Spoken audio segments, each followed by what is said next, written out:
ಸಾಮಾನ್ಯವಾಗಿ ತೇರಿನ ಕಳ್ಸಕ್ಕೆ ಬಾಳೆಹಣ್ಣು ತೂರಿ ನಾವ್ ಅನ್ಕೊಂಡಿದ್ದಾಗ್ಲಿ ಅಂತ ಕೇಳ್ಕೊಳ್ಳೋದನ್ನ ನಾವೆಲ್ಲಾ ಕಡೆ ನೋಡಿರ್ತೀವಿ. ಆದ್ರೆ ನಮ್ ಚಿತ್ರದುರ್ಗದ ಹೊಸದುರ್ಗ ತಾಲೂಕಿನ ಕಂಚಿಪುರ ಗ್ರಾಮದ ಕಂಚಿವರದ ಸ್ವಾಮಿ ದೇವಸ್ಥಾನದಲ್ಲಿ ಜಾತ್ರಾ ಸಂದರ್ಭದಲ್ಲಿ ಸ್ವಾಮಿಯ ಮೆರವಣಿಗೆ ಮೂರ್ತಿಗೆ ಚಿಲ್ಲರೆ ಕಾಸನ್ನ ದೂರಿ ತಮ್ಮ ಭಕ್ತಿ ಸಮರ್ಪಣೆಯನ್ನ ಮಾಡ್ಕೊಂತಾರೆ.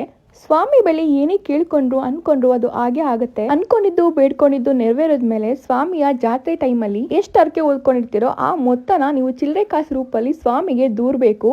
ತ್ರೇತಾಯುಗದಲ್ಲಿ ಅಪಹರಿಸಿದ ಸೀತೆಯನ್ನು ಕಾಪಾಡಲು ಶ್ರೀರಾಮನಿಗೆ ಸಹಾಯ ಮಾಡಿದ ಸುಗ್ರೀವ ರಾಜನ ಹೆಸರಿನಲ್ಲಿ ಕಂಚಿ ವರದ ರಾಜಸ್ವಾಮಿಯನ್ನು ಇಲ್ಲಿ ಪೂಜೆ ಮಾಡ್ತಾರೆ. ಇನ್ನು ದೇವರಿಗೆ ಯಾಕೆ ಹೊನ್ನನ್ನ ತೂರ್ತಾರೆ ಅಂದ್ರೆ, ಅಪಹರಣಗೊಂಡ ಸೀತೆಯನ್ನು ಬಿಡಿಸಲು ಶ್ರೀರಾಮನಿಗೆ ಆಂಜನೇಯ, ಸುಗ್ರೀವ ರಾಜ ಮತ್ತು ಅವನ ವಾನರ ಸೇನೆ ಸಹಾಯ ಮಾಡಿರುತ್ತದೆ. ಆದ್ದರಿಂದ ಶ್ರೀರಾಮನ ಪಟ್ಟಾಭಿಷೇಕದ ಸಮಯದಲ್ಲಿ ಸುಗ್ರೀವ ರಾಜ ಮತ್ತು ವಾನರ ಸೇನೆ ಮೇಲೆ ಹೊನ್ನನ್ನು ತೂರಿ ಅಭಿನಂದಿಸ್ತಾರೆ. ಅದಕ್ಕಾಗಿ ಈ ಘಟನೆಯ ಸಂಕೇತವಾಗಿ ವರದರಾಜ ಸ್ವಾಮಿಗೆ ಜಾತ್ರೆ ಸಂದರ್ಭದಲ್ಲಿ ಚಿಲ್ಲರೆ ಕಾಸನ್ನು ಅಂದ್ರೆ ಹೊನ್ನನ್ನು ತೂರಿ ತಮ್ಮ ಭಕ್ತಿಯನ್ನು ಸಮರ್ಪಣೆ ಮಾಡ್ಕೋತಾರೆ. ಸ್ವಾಮಿಯನ್ನು ಹೊನ್ನ ವರದಯ್ಯ ಅಂತಾನೂ ಕರೀತಾರೆ. ಈ ಕ್ಷೇತ್ರಕ್ಕೆ ನೀವು ಭೇಟಿ ನೀಡಿದ್ರೆ ನಿಮ್ಮ ಅನುಭವನ ಕಮೆಂಟ್ ಮಾಡಿ.